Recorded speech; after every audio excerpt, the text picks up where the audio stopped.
Hello and welcome back to Alice Talks Football and welcome back to another live Manchester United news and transfer news update show. Well, I say transfer news update show.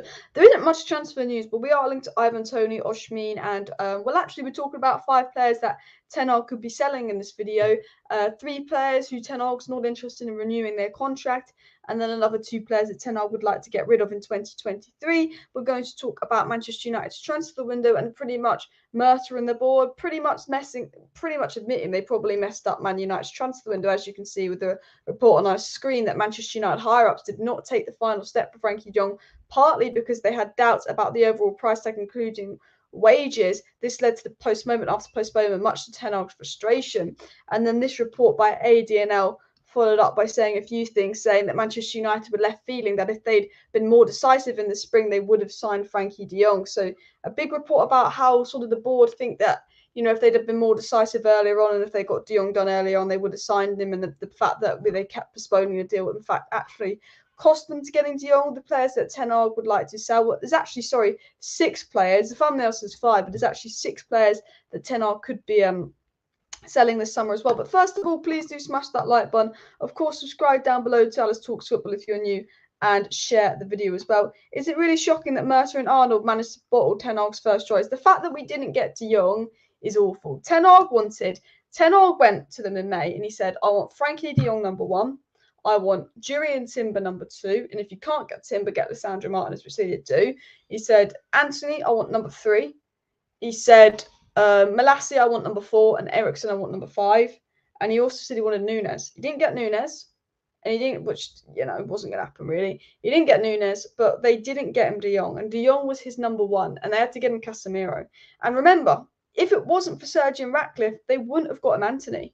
They wouldn't have got him Antony either, who was, again, one of his priorities. The only reason they got Antony is because Jim Ratcliffe was like, well, I want to buy the club if you're not going to spend money. Oh, my God. So all of a sudden, in the space of 24 hours, Manchester United went from buying Rabiot and Arnautovic to Casemiro and Antony. What happened to that 24 hours? Oh, Jim Ratcliffe wanted to buy the club.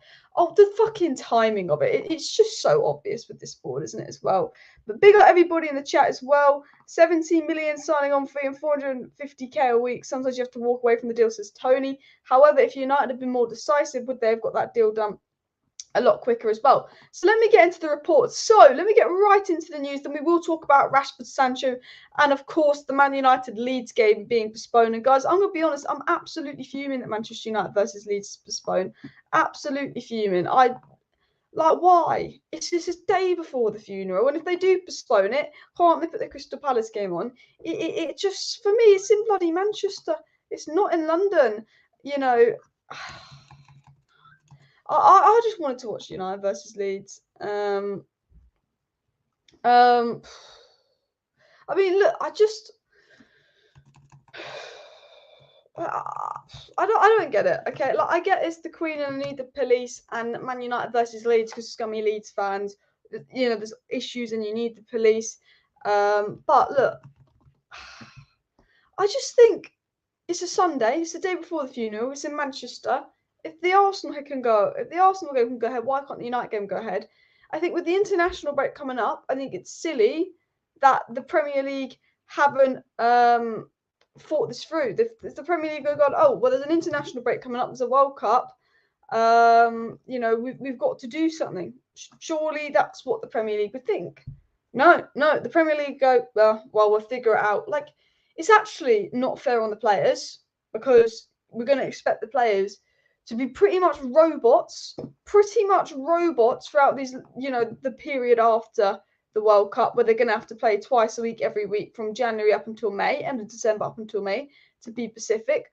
But also, when you think about it, when you think about everything, why can't they think it through? Well, if Man United Leeds has too many police, should we do Man U Crystal Palace instead? Or should we maybe move Man United Leeds to the Saturday, which is a bit late notice? But do you know what? I was speaking to someone today, and they got a ticket to United versus Crystal Palace, but they're from Manchester, so they booked their train ticket, which is non-refundable. On train lines, you get a refund, but they give you like a 50% refund, not even a complete refund. But they got a hotel, and it was non-refundable. I know someone that has booked tickets to United versus Crystal Palace. It got cancelled. There was no reason to cancel United versus Crystal Palace because I like the Queen, respect the Queen and all of that. But why are we cancelling football but not rugby, but not cricket? You know, it was a silly decision by the Premier League to even cancel last weekend. But they cancelled last weekend. I know someone that spent £300 on a train ticket, a hotel, all planned for United versus Crystal Palace. No, doesn't get that back. But they don't think about that. They don't think about the fans. They don't think about the players. And look, we've got a 2-week international break coming up. And for me, it's just really silly mismanagement of, really, really silly mismanagement. But, all boils down to the fact the government have cut the British police force so bad since David Lee. Yeah, I don't know. And yeah, you're right. And to be fair, if there aren't enough police resources available for the Greater Manchester public as a whole, besides football, it has come down to safety first. I agree. It's down to safety first. Could they maybe get the army involved when there's a lack of police, though? I do know we need police, and I do know there's police in London, but this is the day before the funeral. This isn't the day of the funeral as well.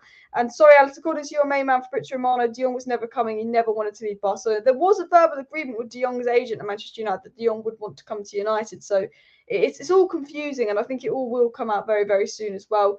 And Selfield, Jones, Luke Shaw, Wan-Bissaka, Maguire. But we'll talk about the 5 players that Ten Hag wants sold in just a second. Why is my phone ringing? Shut up, phone. But yeah, why don't they play behind closed doors? A good suggestion. I just think it's so annoying to cancel a fixture this last minute. The reason they won't play behind closed doors is because, do you think the Glazers will let this game be behind closed doors and want to give everyone a refund and lose a couple £100,000? No. That's why they won't play the game behind closed doors. I just think when they make decisions like this, they don't think it through. They think, all right, let's cancel this game. Let's cancel this game. Let's cancel this. Let's cancel that. La-di-la-di-la. No, United, when you cancel games, when you cancel shit, like maybe think about it. Maybe think, actually, people have got tickets. People have got hotels. There's a World Cup coming up. When are we even going to be able to play these fucking games? I mean, they're just so badly organised. It's just pure incompetence, isn't it, guys? But I actually do want to get into the report about basically the board sort of admitting they were wrong and that they kind of failed Ten Hag this transfer window. And then I do want to get into the other stories. So make sure you smash that like button. Of course, subscribe down below to Alice Talks Football if you're new. And yeah.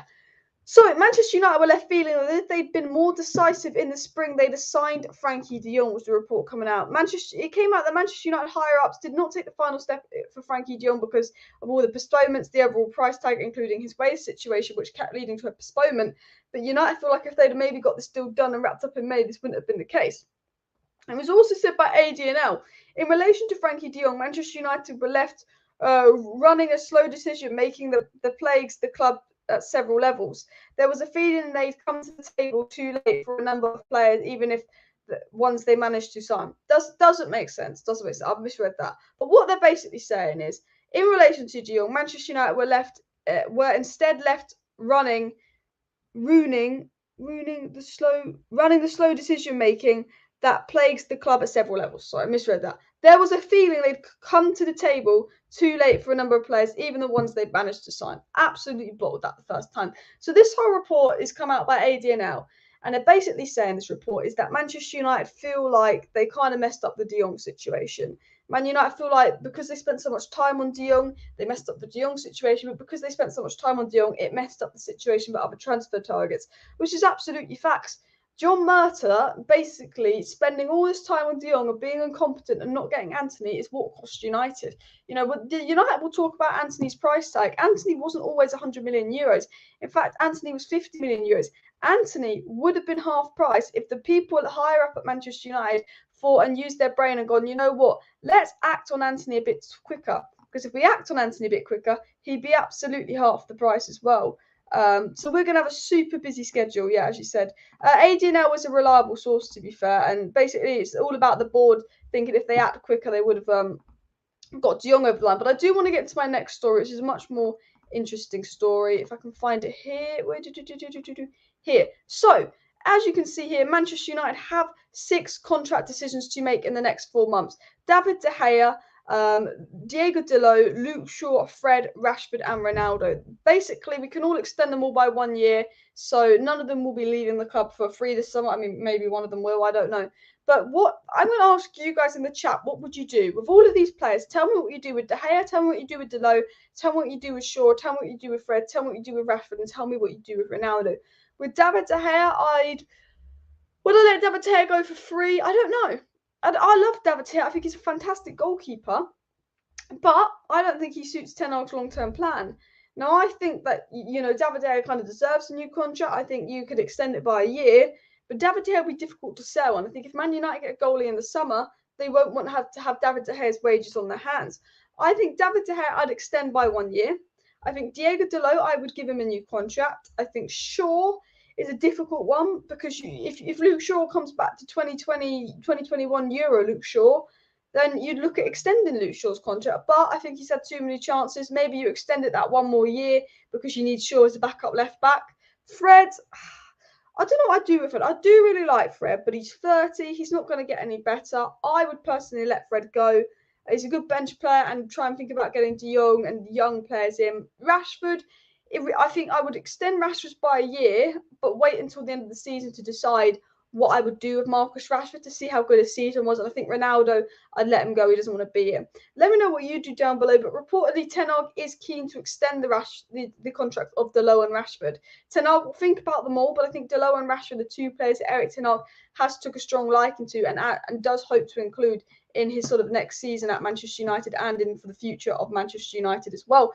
Guys, make sure you smash that like button if you have not already, and of course subscribe down below to Alice Talks Football if you're new. Alice, what is the latest on the Glazers selling Manchester United? The situation with the Glazers is the Glazers don't want to sell Manchester United because effectively we are their cash cow. The Glazers love Manchester United because they can absolutely milk us for cash. The Glazers can sit there and they can get as much cash as they want out of United, 12-20 million pound dividends a year. However, the Glazers might be in a position where they don't have the finances to run United at the top level anymore. The Premier League spends more money than every other league.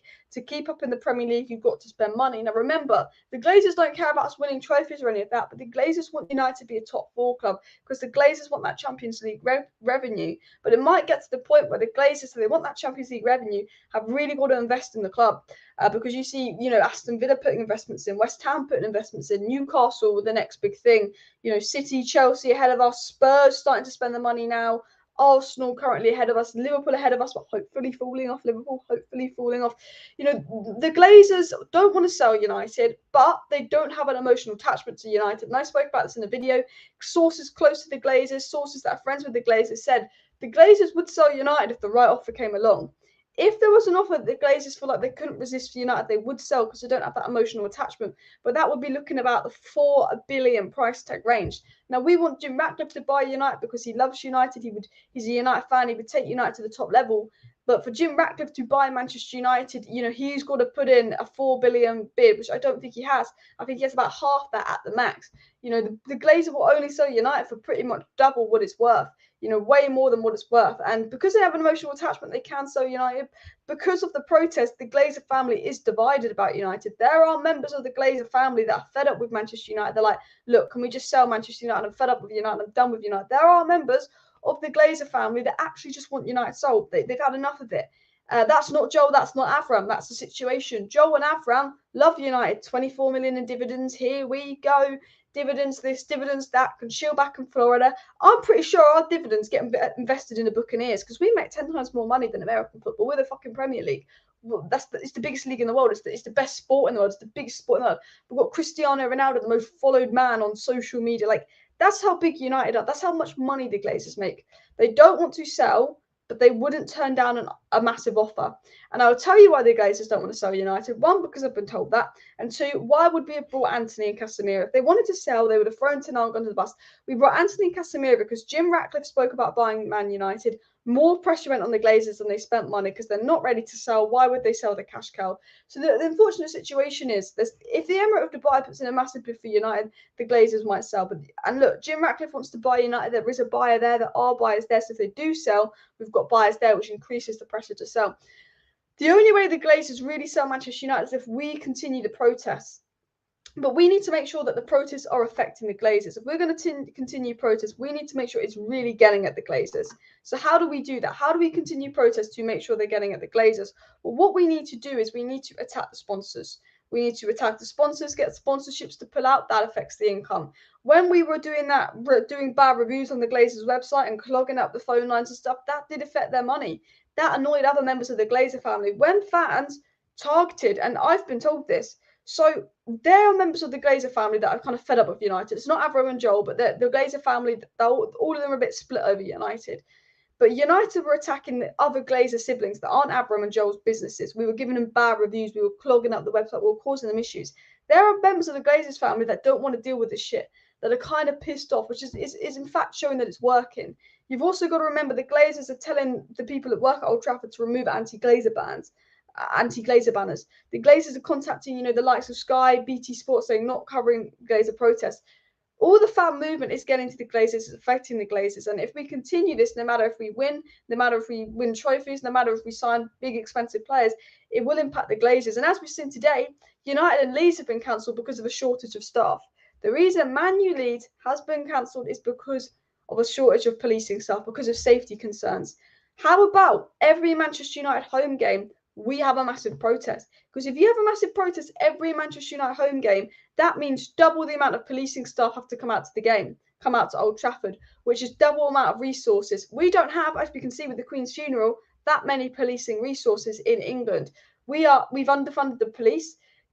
I look at it and I say, if we had a protest every single week at Old Trafford and the government is having to redeploy extra police to Manchester every week because of a protest and use up precious resources, so obviously with the funeral we don't have a lot of, with other games being cancelled, that then goes to the government. Oh, fucking hell, these Glazers, they're causing a right issue.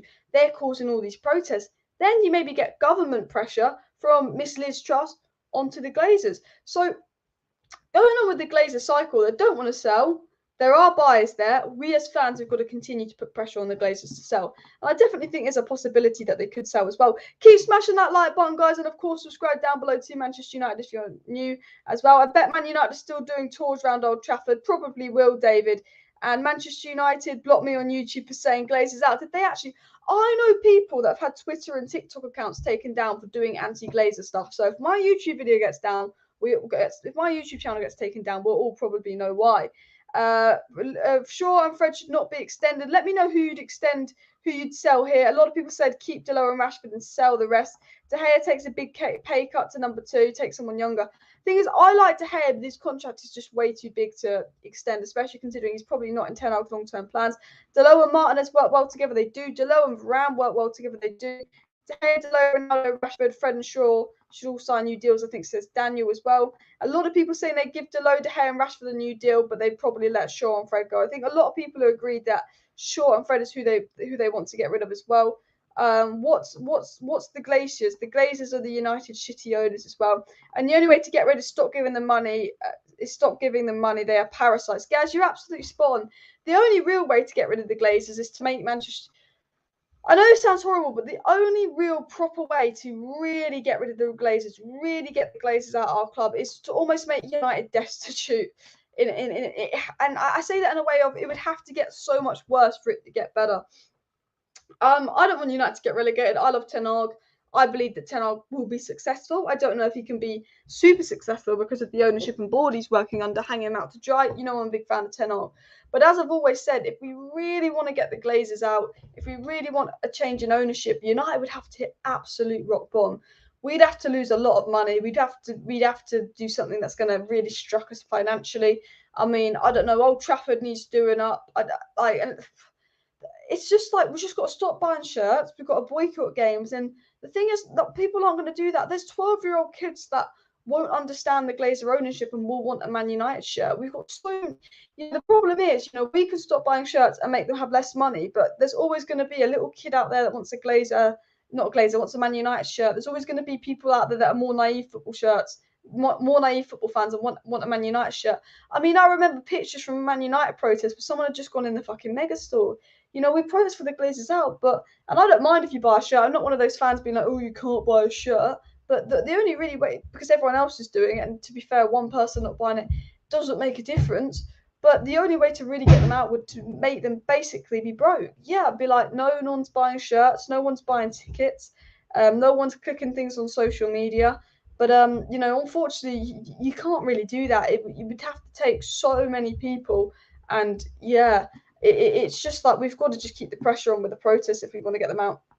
MURTOUGH needs to go. 100% agree. I'm blocked on Twitter for saying the Glazers need to be lynched. I mean, honestly, the amount of people Man United are blocking is just an absolute joke. And I'll keep Delow, Fred and Rashford. We need that Fred Casemiro midfield, says Nick Forrest. I was a bit disappointed with the Fred Casemiro midfield in the Real Sociedad game. I don't know about you guys. I thought it was a little bit underwhelming, but I'm sure we'll see a lot more of them as well. And Daniel Fleming says 77 likes. We're 23 likes away from 300 likes. So keep smashing that like button. But I do want to get into the news. I've got a few news stories, bits and pieces to get into, guys, as well. So basically, there's a really interesting article that's sort of come out about how the board kind of let Ten Hag down. But another article I want to get into is about Ten Hag's training sessions as well. So reportedly, Erik Ten Hag has overseen wrong-footed training sessions with members of the Manchester United squad. Ten Hag has placed an emphasis on strengthening the weaker foot of certain players in drills conducted after the squad's main session. This was come out by the Manchester Evening News. Reportedly, Ten Hag is looked at the United players and wants them to improve on their weaker foot. We've got very one-footed players and we've got a lot of right-footed players, but Luke Shaw, Fred, Malacia and Martinez, I think, are the only left-footed players at United, and now Antony. It's funny how like all the Ten Hag signings seem to be like the left-footed ones, because if it wasn't for Ten Hag signings, I think it would literally be Luke Shaw and Fred as the only left-footed players at United. So Ten Hag's been doing a lot of training sessions on working on the weaker foot. And in analysis of the United squad, Ten Hag noted a shortage of left-footed players, and Luke Shaw is believed to be one of the players who's participated in sessions to strengthen his right foot. Ten Hag doing extra sessions with United players about strengthening the feet. Now, the really interesting part of this report that came out by the Manchester Evening News actually spoke about the mad impact Ten Hag has had on Manchester United training. So it's come out by the Manchester Evening News, and basically about how the players have gone to like Ten Hag and all of that. And the Manchester Evening News have said that Ten Hag has been described as unforgiving of poor professionalism, sloppiness or lack of effort in his decisiveness with team selections has been welcomed by some players. So I'm going to get this report up on the screen. I sort of covered it in my video earlier, but I didn't really properly cover it. So basically, let me get this up on the screen for you guys here. So this basically said that people in the dressing room, Man United players, have described Ten Hag as unforgiving of poor professionalism, sloppiness or lack of efforts, and his decisiveness with team selection has been welcomed by some players. So if you translate this report to what it really means, this report is saying that Ten Hag does not forgive people who are poor professionals or give people who are sloppy or do not try in training. If you're not given 100% in training, Ten Hag is like, I don't accept that. Ten Hag saying you have to, if you're playing for United, if you're a Man United training, you've got to give 100%, is what Erik Ten Hag is saying. But also Ten Hag, if he doesn't think you're being professional, Eric Bailly coming out saying, Man United preferred English players. Yes, Eric Bailly is absolutely spitting facts. Under Ollie, not Ten Hag, under Ollie, there was an English player favouritism, and Eric Bailly has every reason to be annoyed. But Donny van der Beek's not coming out bitching about Ollie. Eric Bailly is. Ten Hag, even if Eric Bailly is right, will not like that Eric Bailly is doing that. Ten Hag does not like lack of professionalism, and Ten Hag does not like players that are sloppy, lazy, or lack effort.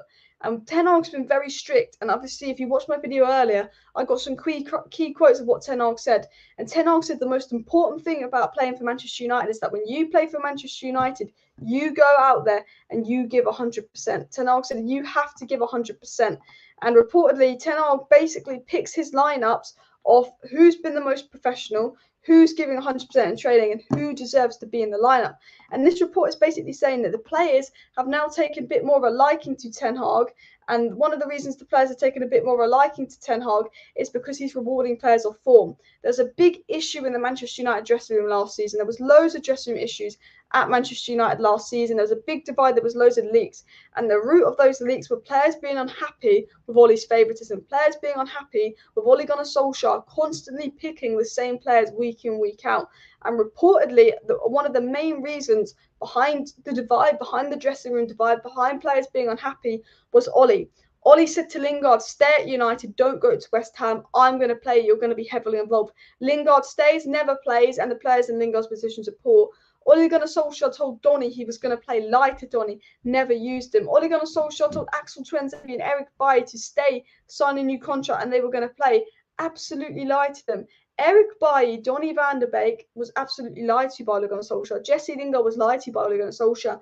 And Martial came out in his recent interview and said, Ollie made me play injured. And then when I came back from injury, Ollie never played me again because when I played injured, I was poor. Once Ollie had his starting 11, he didn't change that. And Ollie caused so many problems at United. I'm not going to say, there's people saying Ollie was the biggest problem at United. No, that's the board, that's the Glazers. But Ollie's favouritism is what caused this toxicity in the dressing room. The fact that players were undroppable literally caused beef in the dressing room, literally caused the dressing room divide. Ronaldo reportedly was annoyed because Maguire would always be poor and always be picked. Players like Bailly were annoyed because Maguire would always be picked, and there was an English bias. And Ten Hag's obviously come and he's dropped Maguire, he's dropped Ronaldo, he's shown to the players, it doesn't matter who you are. I'm going to pick you if you play well and you win and you give 100% in training. And the team that's playing for Ten Hag at the moment, the team that's unchanged sort of in 4 games, is it yet our best team? No. Is it our best team? Well, technically it is our best team because it's won 4 games in a row. Is our best defence? Is that our best midfield? No. Casemiro's put the McTominay. Is that our best attack? No. But Ten Hag is picking a team of basically training form, how you are in training, how good you are on the pitch and all that. And reportedly, that is winning over a lot of players. A lot of Manchester United players have taken a strong liking to Ten Hag because they're going, I know that if I give 100% in training, I know if I get a chance and I take it, I'm going to play. How many times would Donny van de Beek be given half an hour by Ollie and absolutely excel? How many times would ERIK Bailly be given a match by Ollie and absolutely excel? And then how many times would they not play the next match? Pretty much every time. Do you remember Donny's 45-minute cameo versus Watford? That's the most minutes in a single Premier League game Ole Gunnar Solskjaer gave Donny. And Donny was man of the match by a country mile. ERIK Bailly had the odd start here and there, would be man of the match, and we'd go back to Maguire. And the worst part about it was Harry Maguire would play, even if he was injured, which just ended up causing a big dressing room divide. And the report has come out that basically Ten Hag, dropping players and rewarding players on form has got him to win over the dressing room. We know there was big dressing room issues at United. We know there's been lots of problems at Manchester United, and one of them was due to favouritism. And that Ten Hag has sort of won the players back by really picking players off form and all of that as well. People saying Deleu's been brilliant. Deleu has been absolutely brilliant. Let me scroll down a little bit as well. But look, what I like about Ten Hag is how he's winning back some of the United players. He's saying to players, it's about giving 100%. Ten Hag said to the United players, if you give 100% in training, if you're on the pitch, you give 100% and you play well. If you work hard and you act like a professional, you will get your chance. I want to have a look at Donny van de Beek. Donny van de Beek hasn't really had a chance yet, and he would have played in that game in the Europa League if he wasn't injured. Donny would have 100% have played if he was not injured. But Donny van de Beek has been treated poorly by Manchester United. He's not played much under Ten Hag because of injuries, but he has been used a bit as a sub. Has he been amazing? No. But Donny van de Beek has probably been the worst player I think United have treated in recent years. Whenever Donny van de Beek has an interview at United to talk about his lack of game time, Donny's given a few interviews. He went on Rio's Channel 5. He did an interview the other week that I covered on the channel. He spoke out the other day. Donny van de Beek just talks about how amazing Ten Hag is and how he loves that there's a big squad at United. And although he doesn't get game time, it's good there's a big squad because he can compete. They can make each other better. Donny, when asked about his lack of game time at United, when Donny was actually asked in an interview about his lack of game time under Erik Ten Hag, Donny responded to that saying, I love games, but I love it when we play more than 1 game a week because I prefer games to training. Instead of Donny going, yeah, I'm sad, Ten Hag hasn't really played me much, all of that, Donny just went, no, I love it when we play games. Hopefully there will be more than 1 game a week coming up soon because I prefer games to training and all of that. Instead of, saying, oh, Ten Hag's not playing me, I don't know why, or go into the media and slagging off Ten Hag, or go into the media and slagging off Ollie. The crazy thing is Donny van de Beek's not said one bad word about Ollie. Donny van de Beek's not said one bad word about Rangnick or one bad word about Ten Hag, despite how poorly he'd been treated. Because Donny van de Beek knows Ten Hag, and he knows that Ten Hag, if he's impressive in training and if Ten Hag gives him the chance and he takes it well, he will be played. Under Ollie, Donny could come on, put in a 10 out of 10 performance, and Scott McTominay could have a 1 out of 10 performance, but Scott McTominay would have always started the next game. Now, Scott McTominay deserves to be starting right now on recent form. I'm just using it as an example of last year. And, ERIK Bailly coming out bitching about United, Dean Henderson coming out bitching about Manchester United. Ten Hag's not going to like that. You're on loan. You've not left the club. Ten Hag doesn't like that. I don't think Dean Henderson and Bailly were wrong, but Ten Hag won't like that. And what I love about Ten Hag is that he's very clear to players. Be professional, be patient, work hard, give 100% and you'll get a chance. With Ollie, he lied to Lingard, okay? There's a difference between Ollie and there's a difference between Ten Hag. Well, there's lots of differences. Ollie would lose and not rotate. Ollie would lose games and you'd see the same starting 11 that lost. We'd literally lose 5-0 to Liverpool, then a week later we're playing the same starting 11 that lost 5-0 to Liverpool against Man City. We lose 4-1 to Man City, we wonder why. We lost 4-1 to Brentford. What did Ten Hag do? Ten Hag, when we lost 4-1, I wish it was 4-1, it was 4-0, sorry. We lost 4-0 to Brentford. What did Ten Hag do? Ten Hag took off Ronaldo, he took off Maguire, he also took off Fred. Ronaldo, Maguire and Fred were the three players, and Ronaldo, Maguire and Fred were the three players after a 4-0 defeat to Brentford. Ten Hag dropped. Would Ole Gunnar Solskjaer ever have dropped Ronaldo, Maguire or Fred? Never. Never, ever, ever. Ronaldo, Maguire and Fred and McTominay and Bruno and Luke Shaw were like the 6 undroppable players under Ole Gunnar Solskjaer. They could do no wrong under Ole. We would lose games. They'd always start the next game. They would never be dropped. Ten Hag took Ten Hag one big loss to go, yeah, we're changing that lineup. And then we've won 4 games in a row. There's barely any changes to the lineup. That is a strong message from Ten Hag, because he's saying the reason I'm not changing the lineup much is because we're winning, because we're playing well. But if you lose, if that starting 11 that we've won 4 games in a row go out and lose, he'll make 3-4 sub changes to that starting 11 next game. And all of a sudden, the players at Manchester United know they've got to fight for their space. If they want to start playing a lot for United, they've got to fight. So players like Donny van de Beek, they haven't played much, they're perfectly happy because they actually believe they'll get a chance. Whereas last season, Donny, Bailly, Lingard knew they were never going to get a chance because when we were getting battered week in, week out, playing awful, Ollie didn't make changes. With Ten Hag, if we start losing, if we start playing awful, he will make changes and Ten Hag will rotate and Ten Hag will use his subs. And, you know, if you see Maguire and Ronaldo not playing and you're Donny van de Beek, you sit there and you're a little bit more relaxed. You're going, yeah, I'm not starting games, but either it's Ronaldo, either it's Maguire. You know, it's not an agenda against me. You know, these big players that would start every game under Ollie aren't starting. And Ten Hag's really got the players to like him because he's made it very clear to the players, you will be rewarded on form only, effort and professionalism as well. Guys, please do smash that like button and, of course, subscribe down below to Alice Talks Football if you're new as well. Plus, Ollie would have played players even if they were on walking sticks. You know what the worst thing was? And this was a leak that came out, I'm going to say in December, January, was that basically, remember when we lost 4-2 to Leicester? And I think when we lost 4-2 to Leicester, Maguire was the worst player on that pitch by a country mile.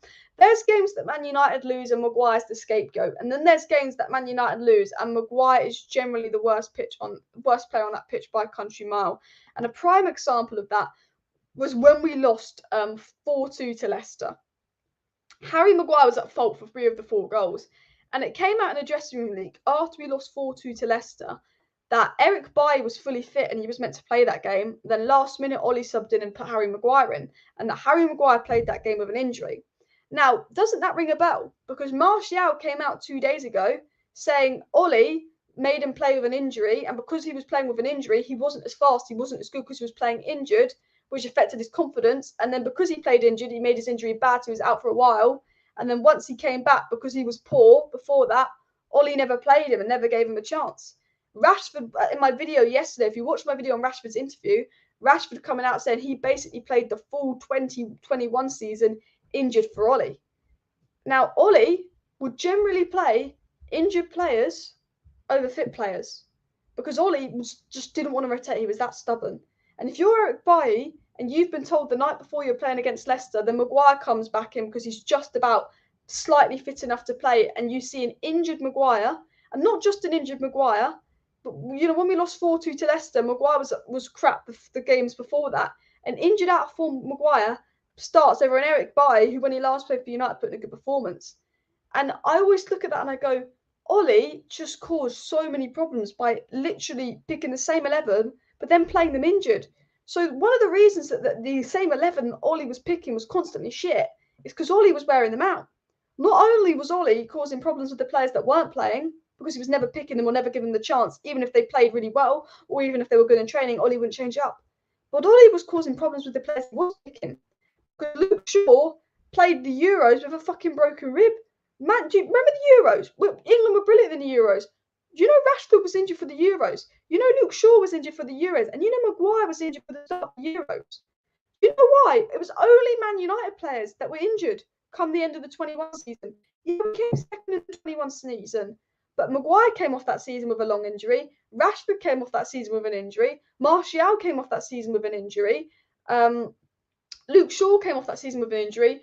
Bruno ended that season playing absolutely awful and absolutely had a stinker of a Euros and didn't look right because he'd been overplayed by Ollie. All of those United players came off it with a massive injury or came off it looking off, because even the players that were picked under Ollie, they would literally play every single week and it knackered them out. We lost money on Lingard and Pogba. We should have overpaid on flops like Maguire and Wan-Bissaka tell us. Do you know what's the annoying part about Wan-Bissaka? Is that Ten Hag's made it clear he wants Wan-Bissaka sold. And, you know, the board just didn't want to sell Wan-Bissaka because they knew they'd only get about 10 million for him and it would look bad as well. Martial was treated poorly by Ollie. I think the fact that Ollie literally got Martial to play injured and then never played him again and, you know, completely ruined Martial's confidence was really bad of Ollie as well. Just bring Thursday ready, sick of no games. The good thing is, unfortunately, the Leeds game is cancelled, which I'm annoyed of. But we are playing Sheriff on Thursday. There will be a match preview Wednesday night for United versus Sheriff. Do I think Donny will start, says Daniel? I think he's still injured. He wasn't spotted in a training picture. Should we have a look at the training pictures? Shall we see if Donny was in training? This is the only way to tell. So we've got Ronaldo and Casemiro have been in training.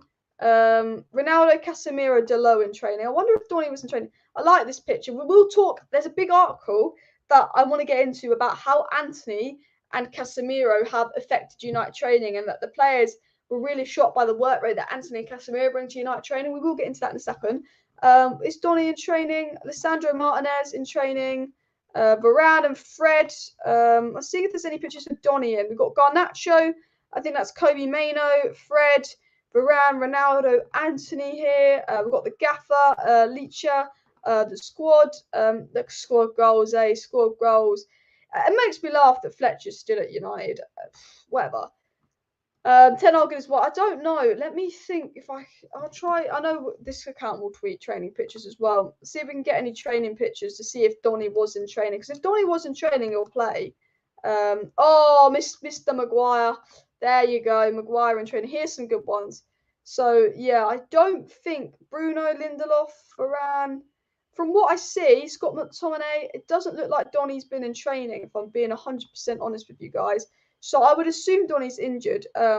Diego said he thinks Donny needs to stop being the nice guy. Does he want to play time or not in training? He's got to demonstrate under 10 for a starting place. I agree. Donny's too nice and respectful about it. Donny is injured, but I think Donny has a good relationship with Ten Hag. And I think Donny knows when he's back from injury, he will play under Ten Hag. And you know what? I'm very confident, and I'll tell you this now, that Donny van der Beek is going to have a really big role for Manchester United come end of the season.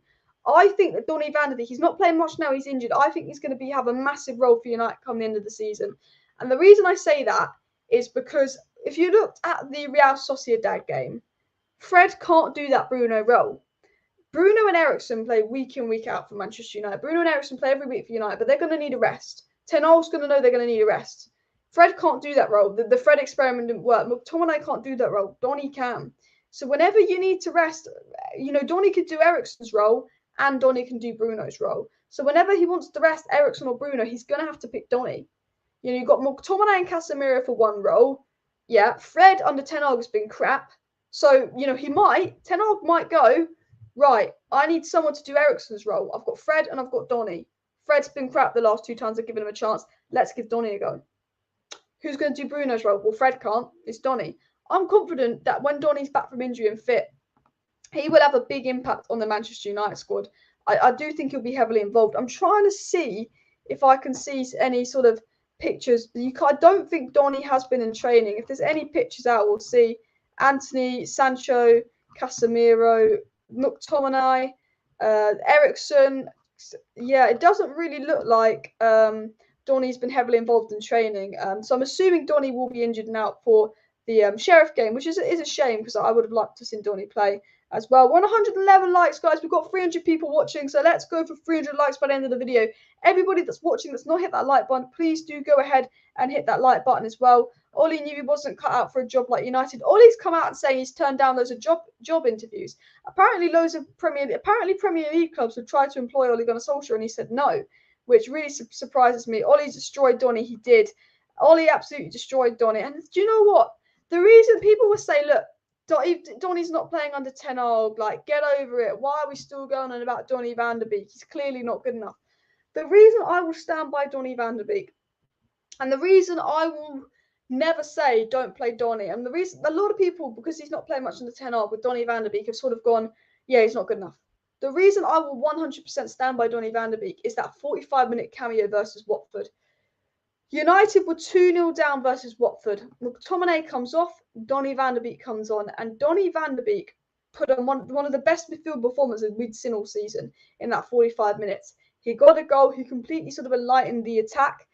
And I saw a real top player in Donny van de Beek. And then when Everton played Leeds, I saw a real top player in Donny van de Beek. And then he got injured at Everton. He's been unlucky with injuries, to be fair to Donny. I do feel sorry for him. I will sit there and I will always believe there's a top player in Donny van de Beek, purely from the cameos we saw, purely from what Donny did in those little cameos when he did get a chance as well. No doubt Ronnie can still score a cracker, but I think he's starting to realise that he hasn't got the stamina. We will talk about Ronaldo and how he'll fit into Ten Hag's system as well, but reportedly Ten Hag is interested in getting rid of Ronaldo. There are reports that Ronaldo could be leaving in January, but I think that would only happen if we got a long-term striker in. I think if we sell Ronaldo, that's fine, but we have to get a striker in because you cannot rely on Martial to stay fit. And I just don't think Rashford's a striker. I think if you're doing counter-attacking football against the likes of Arsenal, against the likes of Liverpool, Rashford as a striker works. But if you want to break down teams, you want to hold up play, Rashford's not great with his back to goal. FR says that he's praying that Ronaldo leaves this hellhole as soon as possible. Manchester United don't deserve to have him. I agree, but no one wants Ronaldo. That's the problem as well. And the club needs a cheerleader, so they rang Ollie, says Gaz. Honestly, it felt like Ollie was just there to cheer up the players and Rashi, I love you, boy, Rashi, and all of that. But yeah, look, someone said Ollie's the worst thing that happened to this club. No, he's not. But someone did say, I feel like Ole Gunnar Solskjaer set this club back a good 7-8 years. And you know what? I agree with that. And the reason I believe Ole Gunnar Solskjaer set Man United back a good 7-8 years was because I think we ended the Ole era worse than when we started it. I mean, our worst ever season was that season that was Ole's last season and Ragnick coming in. But what I mean by I think Ole really did set back Manchester United long term, and people won't like me for saying this, is Ole came to United, he brought players. But who were the players Ole brought? Okay, let's look at the players Ole brought. So his first signing was it Daniel James? Well, he's gone. He's not good enough. Even Leeds don't want him. His second signing was Maguire, £80 million, not good enough. His third signing was Wan-Bissaka, £50 million, not good enough. First three Ole signings, none of them are good enough. Overpaid for all of them, want them gone. We got Bruno in. Bruno's fine. Bruno's a good player, but his play style's frustrating, but Bruno's fine. Agallo in, not good enough. That's more on the board. Ole's second summer, who did we bring in? Donny van de Beek. Ole never used him. It's just like, why? Cavani was just a short-term fix, gone. Telles was never good enough. Amad Diallo, 38 million. What the actual fuck? Panic signing. Pellistri might be sort of used, but not ready. Couldn't really have an impact. Ole's third summer. Baran, brilliant. Sancho, brilliant signing, not working. Ronaldo, short-term fix. But Ole, those 3 summers, what did we need? A DM. Are any of the players I named you that we brought under Ole a DM? Not one.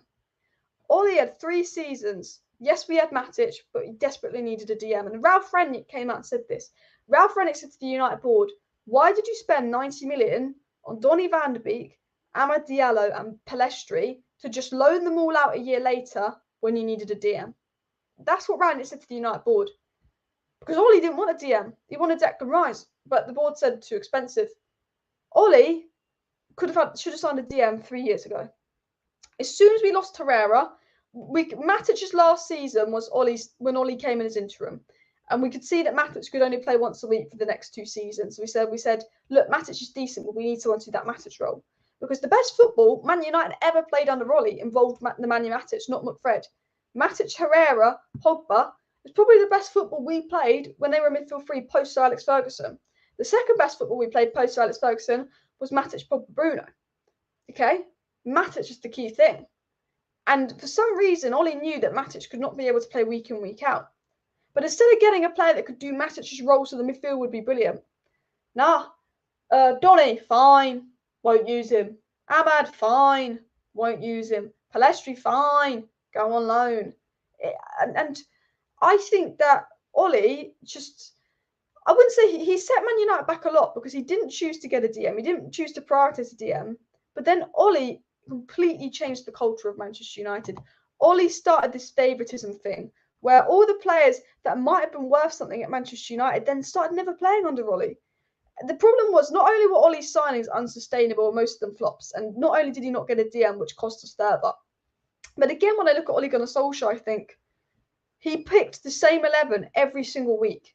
And every single player under Ollie got worse and worse and worse because they were poorly coached.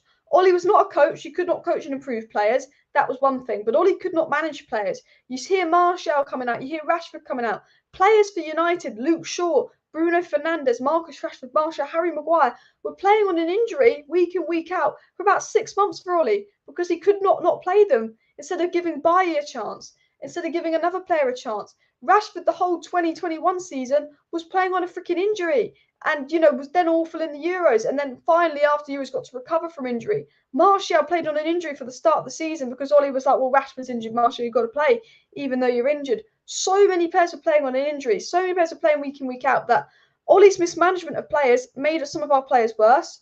Ollie not giving other players a chance, and not rotating, caused other players to decline because they weren't playing.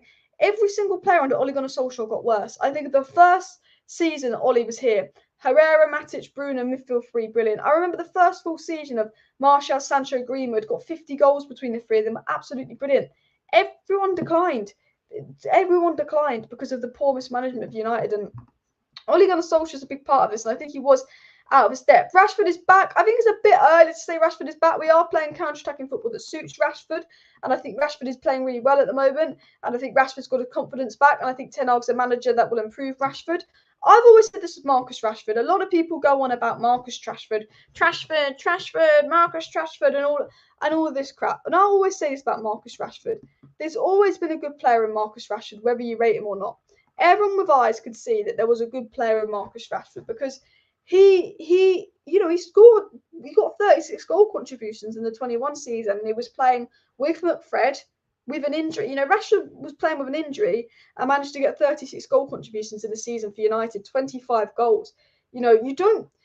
People always say, oh, Rashford stat pads, Bruno stat pads, blah, blah, blah. Yeah, I get what you mean, but you don't get those kind of numbers in the Premier League if you're a bad player. Whether Bruno, Salah, Rashford, they stat pad or not, you don't get those numbers if you're a bad player. The problem was with Rashford is he was a confidence player and he lacked intelligence.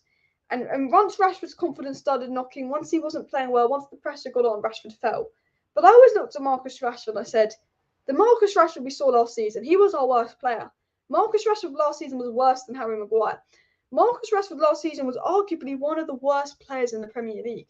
But I said this last season, look at Rashford's body language. Look at his expression. He does not look happy. He doesn't look right.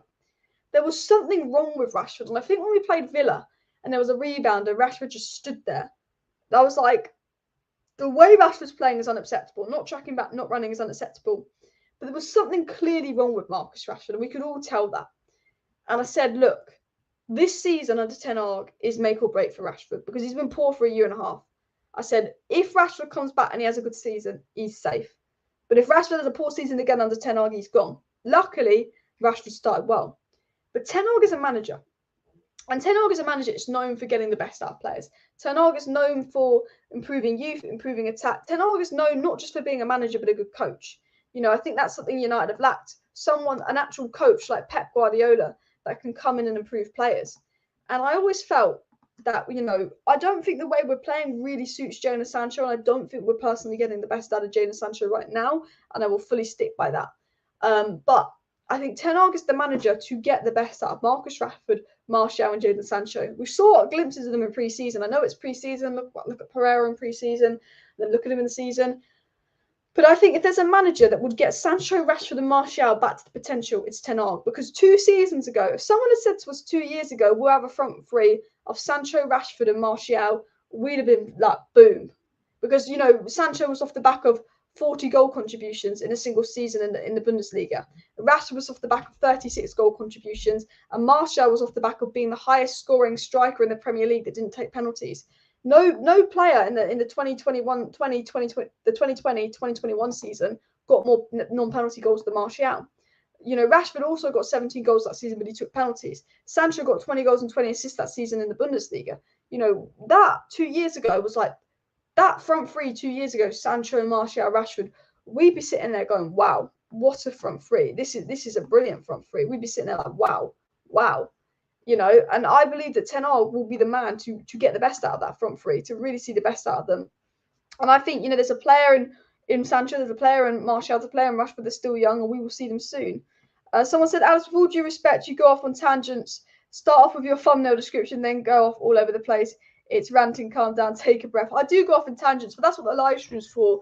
I do short videos during the day to sort of get straight to the point, and then I do live streams where we just sort of chat, involve the live chat, involve your questions and all of that. Saeed says, Ollie is still a United legend as a player, but he destroyed Donny's career. British nepotism and playing shite players, even though they played awful. I agree with you there as well. I think, you know, I like Ollie as a player. I don't dislike Ollie, but I just think as a manager, it was one of the worst decisions United made.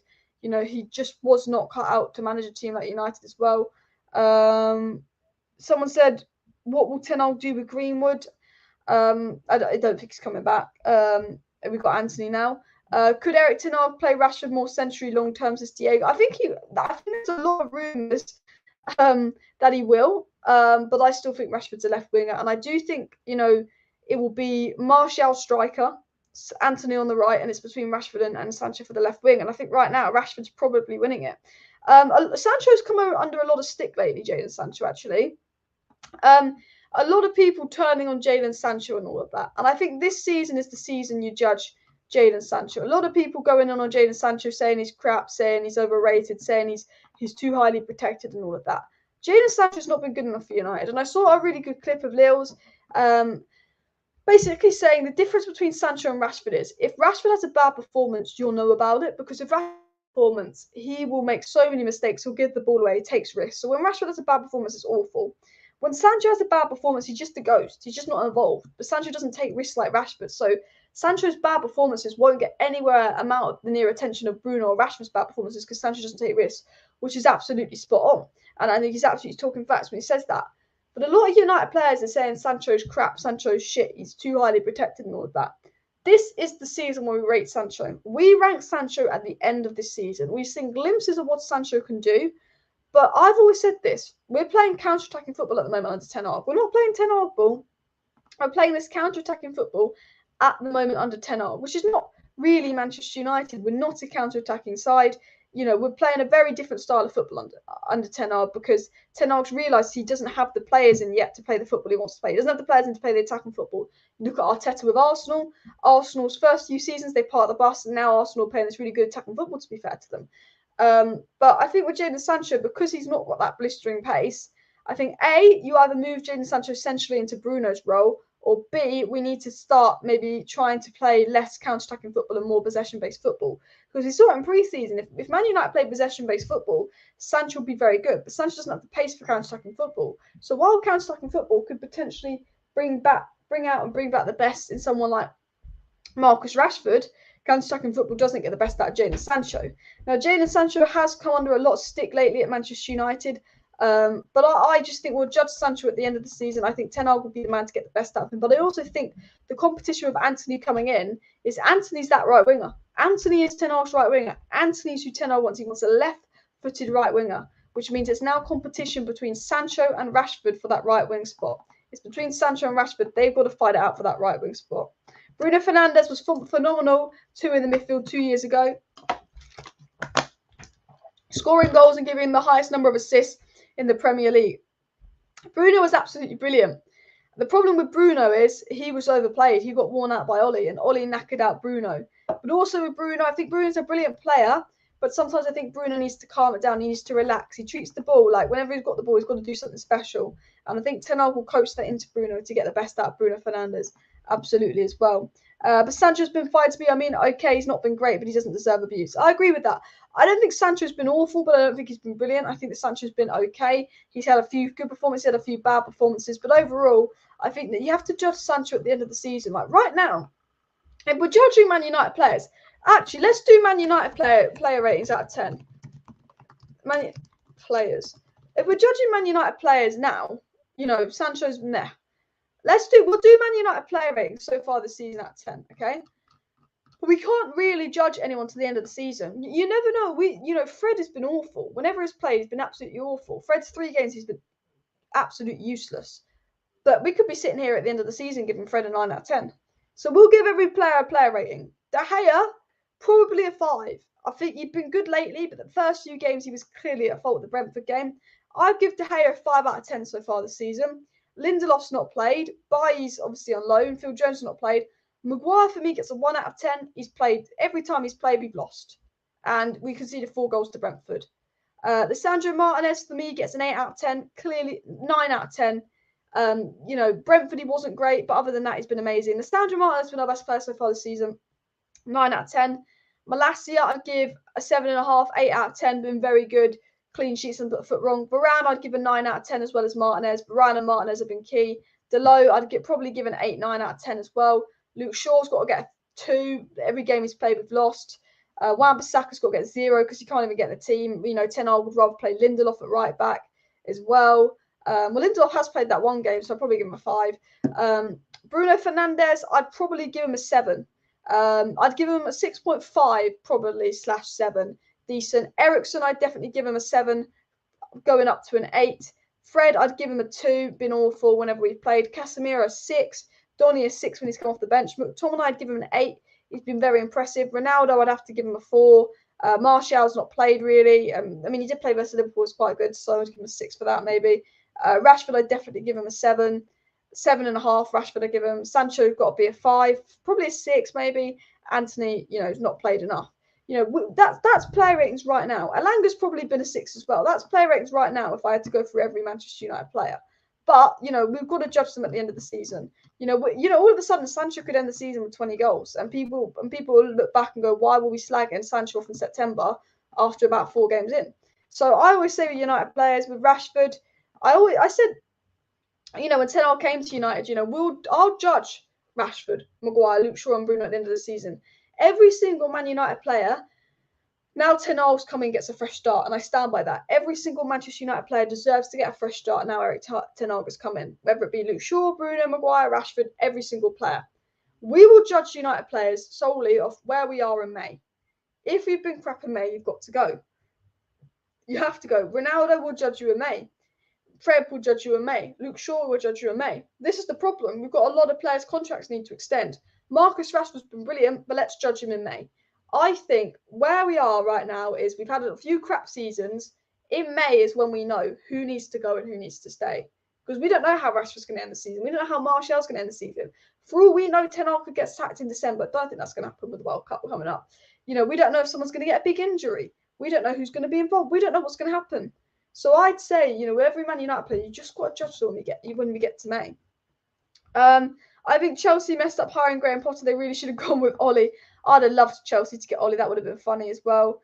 Someone said Rashford's been terrible playing centre forward, scored a few goals, which what he's paid for. I mean, look, but Rashford's been a lot better. Rashford's got assists. There's a general improvement in Rashford's game, but I agree Rashford needs to be on the left wing. The Sandro Martinez, the ball, the no-nonsense defender who's not afraid to take risks. Lissandro Martinez has been absolutely brilliant this season, hasn't he? Absolutely brilliant, Lissandro Martinez. I think Lissandro Martinez and Varane have just made such a difference to the club as well. The Premier League is set to adopt a semi-automated offsides next season. 9 clubs already have basic infrastructure in place, already use the Champions League. A little bit of news for you guys, if any of you are interested in that.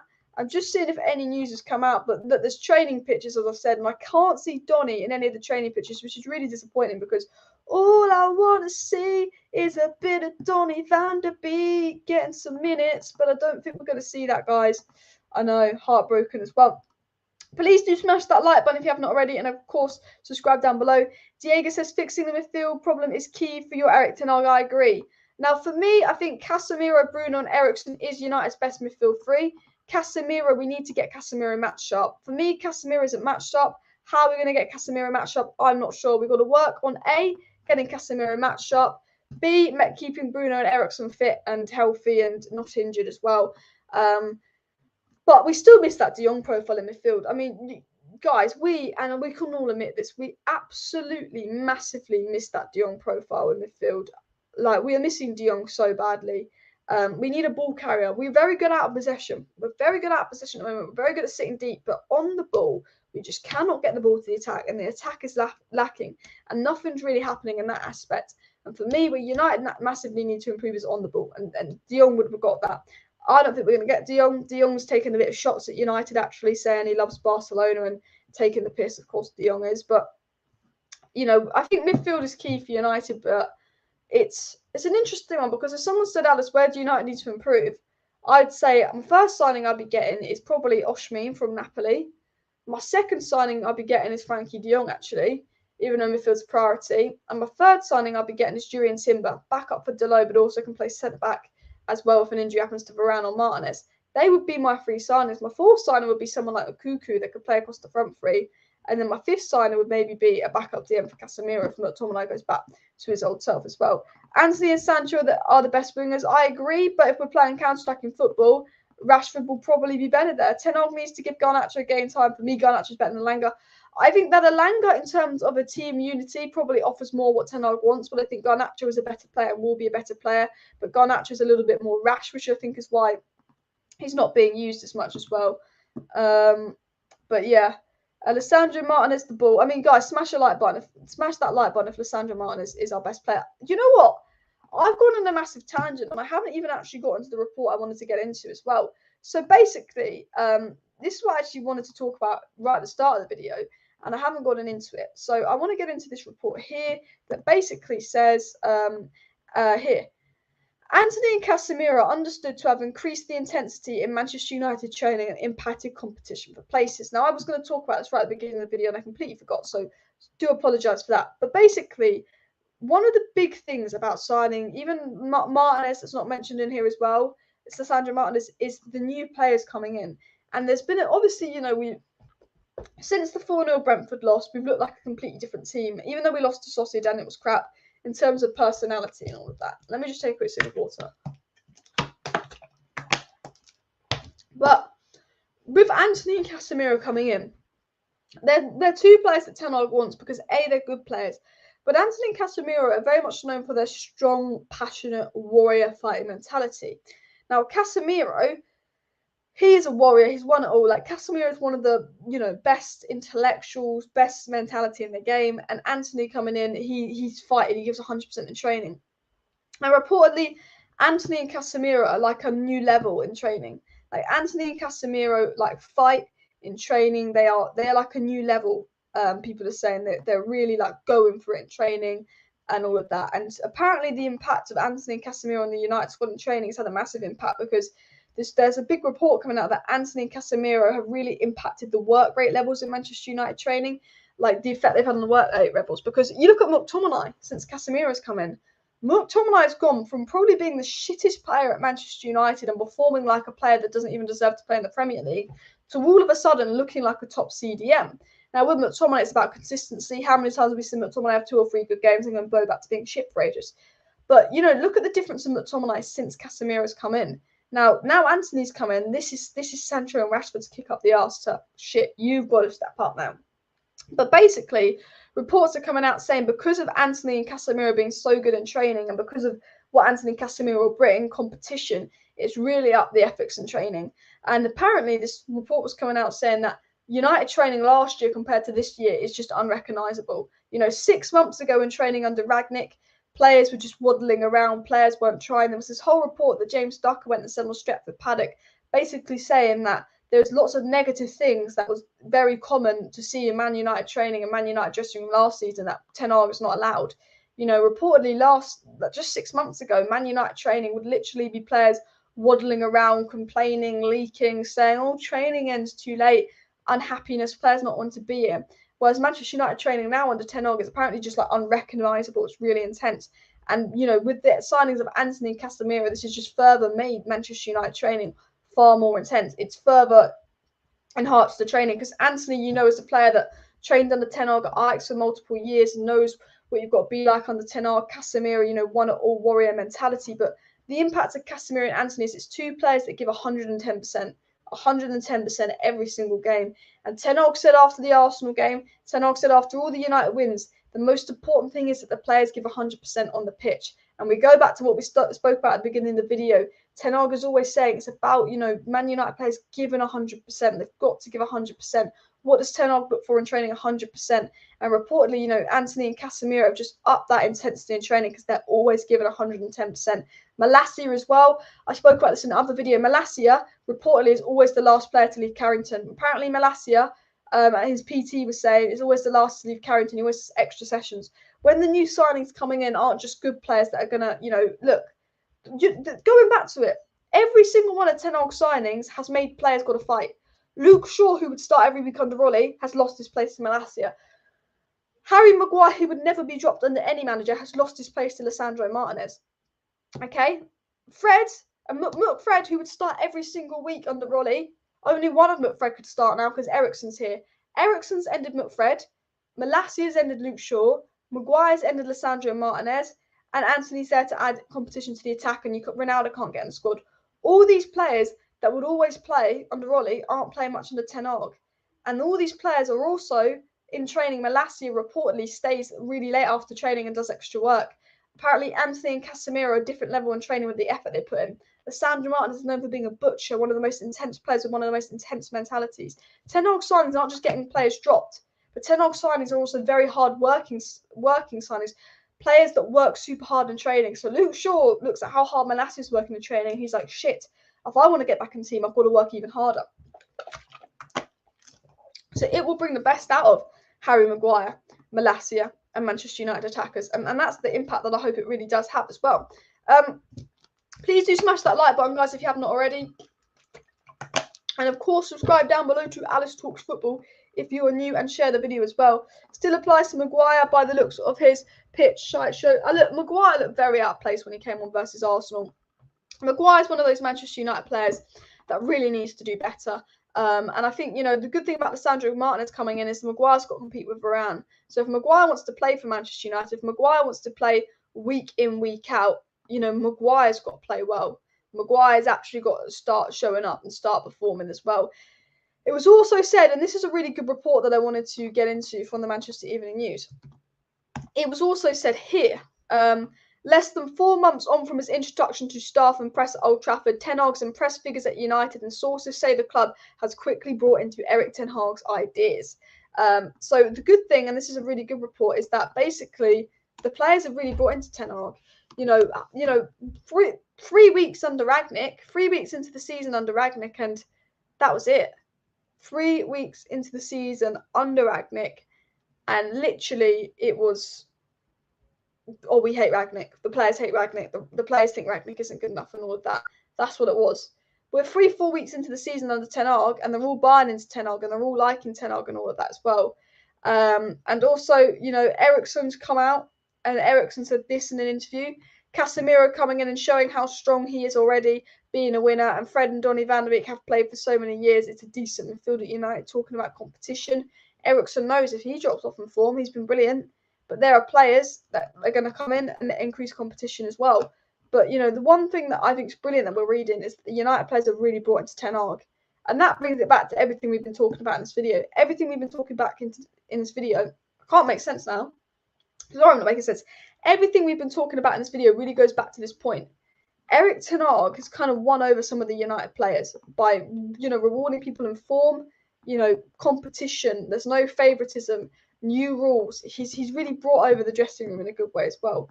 Maguire does not suit Ten Hag's system. Maguire needs to go to the Scottish League. Maguire could potentially suit Ten Hag's system, but I don't think he has the pace and mobility. I think that Maguire's probably is in his best position right now for United, which is on the bench as a bench player. I don't think Maguire should be captain. I think we should strip Maguire of captaincy. I don't think Maguire's god awful. I don't mind him as a bench player, but he shouldn't be starting over Varane and Martinez unless he starts playing well. I think Malacia, Martinez and Antony have all potential to be United legends. I agree. They've all got that good mentality as well. But obviously they don't have a semi-automated handball system. I honestly, the Premier League, going back to the Sandro Martinez handball, I'm being honest with you guys. I can't get over how that was a handball when Lisandro Martinez. It does my head in. How is that a Lisandro Martinez handball? That has got to be one of the worst VAR decisions I've seen in a long time. Name me a worse VAR decision that you've seen in a long time, because I mean, there's been some shocking ones, to be fair. There's a lot of shocking VAR decisions as well. People say Maguire can't handle the heat, he needs to get up. Look, we never know. Maguire could come back and be good, but Daniel's right. Maguire will never be captain material. Will Maguire ever be good enough to win trophies at United? Probably not. Is Maguire good enough to play in the Premier League? Yes. Can Maguire offer us stuff? Yes. But Maguire's really got to up his game as well. Maguire's not a bad player. He's terrible, says Gaz as well. But look, I just think for me, I look at Rafael Varane. Rafael Varane is not United captain, and Rafael Varane was benched for Maguire under Ole or Rangnick. He would have been. Rafael Varane has that captain material. I look at Maguire, I don't see a captain. I look at Rafael Varane, and I do see a captain in Rafael Varane. I do see that captain mentality in Varane. I also see that captain mentality in the likes of Lisandro Martinez, which I don't see in Harry Maguire. And for me, I think, Bruno as captain's got 100% win rate. Maguire as captain's got 100% loss rate. And someone said this on Twitter the other day, and I can't remember who, but what someone said on Twitter was that Harry Maguire is the most uninspiring captain Man United's ever had. And when I look at that Real Sociedad game, that 1-0 loss to Real Sociedad was probably one of the most boring, pointless games I feel like we've watched as United fans. You will have to admit that Real Sociedad game was just dead. It was just meh. Like, what was I watching? And there was someone said, well, look at Maguire. He's captain for United. Was he getting the players to step up the tempo? No. Was he getting them all passionate? No. When we beat Leicester 1-0, was it the most exciting game? No, but you could see the mentality of Delot and Varane all working together, and you could feel it in the players. Like, the game against Real Sociedad, there was just no emotion. It was so boring. And someone said Maguire as captain should really be inspiring those players. And they're absolutely right. I just thought, Maguire is Manchester United captain, but where is the inspiration? Why is he not inspiring players? Like, where is this? It's missing so much. It just, honestly, he's just not a captain. But Varane, he comes into United squad, and Varane just has that something. Varane just has that something that we lack as well. The Real Sociedad game was really a reflection of Maguire's leadership, dead food as well. Paddy says Maguire needs to go better for the team. Probably better for him if he goes as well. He's had a tough time at United as well. And Maguire reminds me of a dog. He never looks around. He just keeps chasing the ball as well. The game versus Real Sociedad, that's so boring, honestly. And it needed like a mentality to come in and be like, guys, what the fuck are we doing? Let's up this. And it didn't have that. Maguire just as captain, he just doesn't offer anything. Like, you watch Maguire and Lindelof play as captain, and who's the one commanding? Lindelof. Maguire, you're the captain of Man United, and Victor Lindelof is the one commanding the Manchester United backline. You're thinking, but hang on a sec, who's captain, Maguire or Lindelof? Wait, Lindelof. Lindelof's not captain. Why is Lindelof commanding the backline? You look at Delot when he plays next to Maguire, and Delot sometimes doesn't know where to position himself. Delot, when he's next to Varane, he always seems to know where he is as well. It's just mad as well. It's said by Samuel Lucas that Ten Hag has balanced his personable nature with discipline management that has kept those at Carrington Complex on their toes. So as you can see on the screen, it's a report about how the Manchester United players have really bought into Ten Hag and how the United players like Ten Hag. But it was also said that ERIK Ten Hag has balanced his personable nature with discipline management that has kept those on their toes at Carrington. And Ten Hag has been described as unforgiving of poor professionalism, sloppiness, or lack of effort. So Ten Hag, got the liking of United players by rewarding them on form and all of that. But also Ten Hag is still strict on the United players, keep them on their toes, telling them, you can't drop the standards and all of that as well. Maguire's a wardrobe. Maguire's a slow donkey. Jeez. Look, I'll say this about Maguire. And people disagree with me whenever I say this about Maguire. Maguire's not an awful player. Maguire, I think, because he's 80 million, because he's captain, you're gonna turn on him. There's got to be more questions asked of him because of he's always playing because of his price tag, because he's captain. But Maguire's not an awful player. But Maguire, the last year for United has been fucking terrible. And anyone with eyes can tell you Maguire's been fucking terrible the last year for United. I think a lot of people just assume, let's just get rid of Maguire. He's absolute shite. My mindset is Maguire shouldn't be captain. I don't care if Maguire's at Man United and he's on the bench. I think he's a good third centre-back. I think he's a good alternative. But Varane and Lisandro Martinez are our best two centre-backs and will be our best two centre-backs. And they are clear of Maguire. I don't think Maguire's awful. I don't think Maguire's as useless as people make out. But he's not our best centre-back. He doesn't start for this team anymore. Unless he can get back to the form he was in his best ever form. And even at his best ever form, was he an amazing centre-back? No. I just think, there's not much that Harry Maguire really offers and brings to United. The price tag isn't his fault. His fault is proving he's not worth the price. So that's a good way of putting it as well. Steve says Maguire can't handle pressure being at a big club, knowing he has to perform week in, week out. At smaller clubs, he could handle the pressure. Especially, I think another thing is when you play for a bigger club, you play more with possession. You play over a higher line. You've got to be more mobile, which, a lot of players will be good for smaller clubs, but not bigger clubs because bigger clubs play a different way. I always say, look at Jack Grealish. Jack Grealish when he was at Aston Villa, he'd get a lot more space because defences would give Aston Villa a lot more space. But defences against Man City, they park the bus. Jack Grealish is nowhere near as effective for Man City as he was for Villa. And Jack Grealish was a £100 million player because I think Jack Grealish, like Maguire, is one of those players where they're a good player, but they're the type of players that if they go to a big club, they'll never be the standout player. But if they're at a small club, they will be the standout player because sometimes those players, that the way small clubs play, it suits them. And I think that was with Grealish. That I think with Lingard and West Ham even, not calling West Ham a small club, but, Lingard was a player that needed space to make things happen. And defence used to give West Ham 2 seasons ago a lot more space than United. 100%.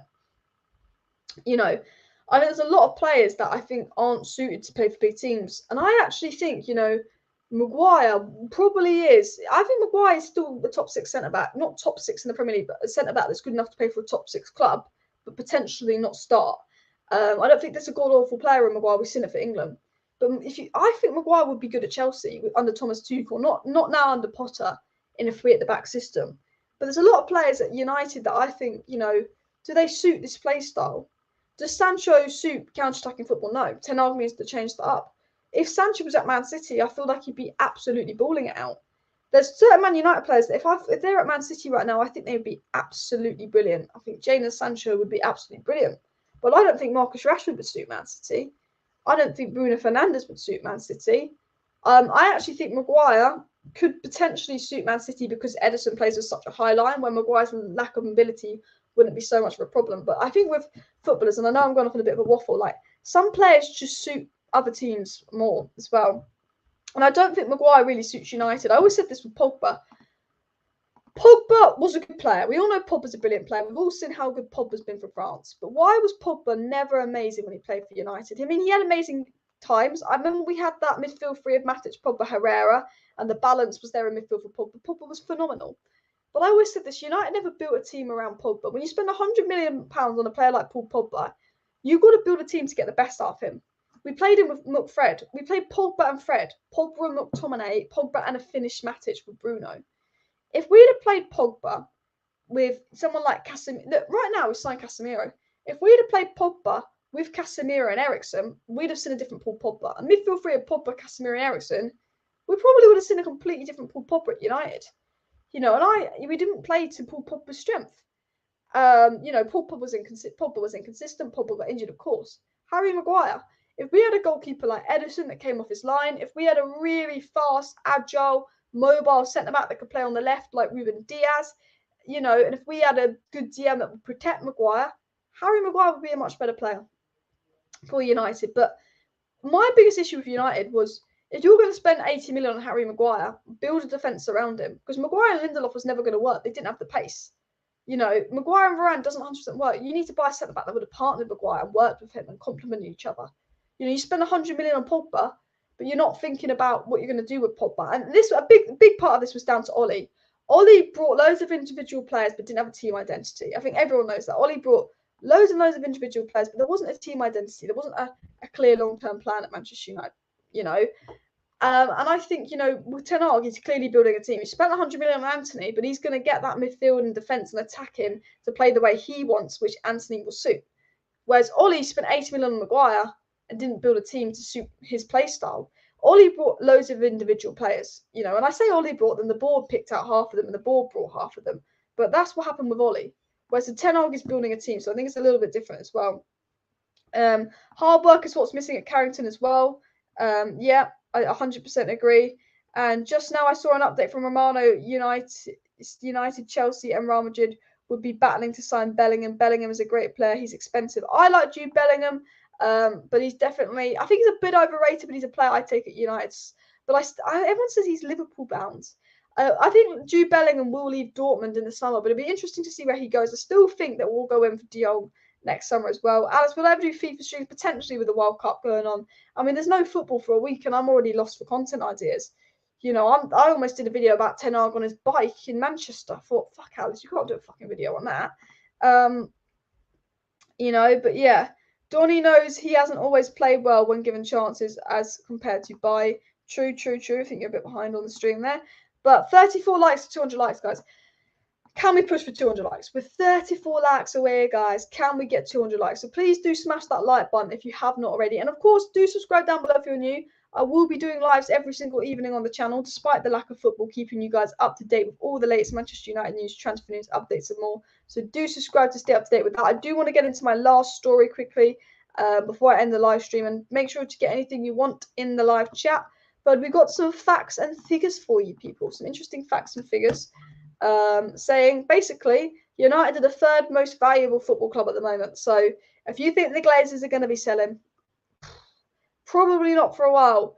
It's going to take a lot of money to buy United.